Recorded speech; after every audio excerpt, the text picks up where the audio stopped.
ये कौन था? हमारा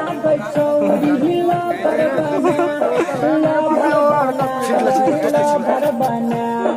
हमारा के छौरी लो भरबाना गई लो भरबाना कबही तमेला घुमाई देबो सनकी में चाउमीन खिलाई देबो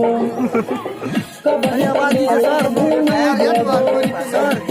झुमका नचिया खिलाई देबो हमारा के छौरी लो भरबाना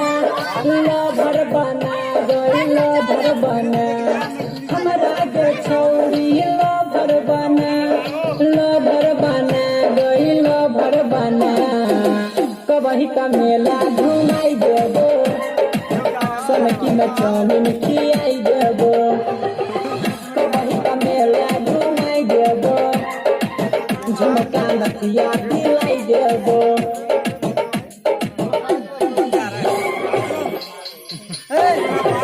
हमरा पर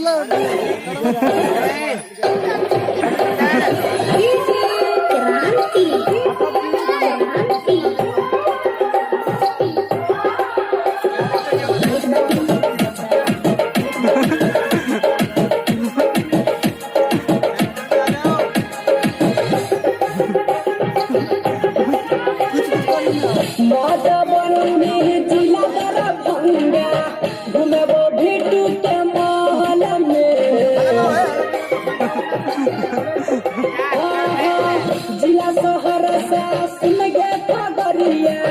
घूमे भिटू के माल में जे कहबो करे के परतो बात हमारा मान के परतो हमारा के छौरी लो भरबाना गए लो भरबाना कबही तमेला घुमाई देबो सनकी में चाउमीन खिलाई देबो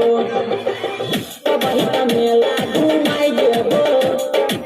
तोरा बहेली घुमाई देबो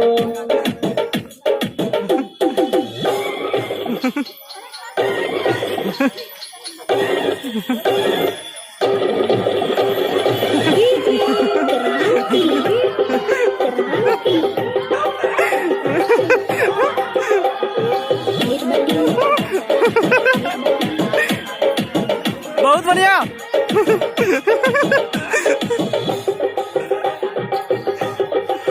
पुलिस थाना के डर नहीं करबो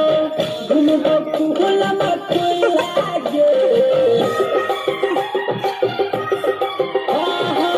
पुलिस थाना के डर नहीं करबो झुलबो संगे झुलागे चलती सन सुमन साथ गे धले रमन जी यादव के हाथ गे हमारा के छौरी लो भरबाना गई लो भरबाना गुलशन संदो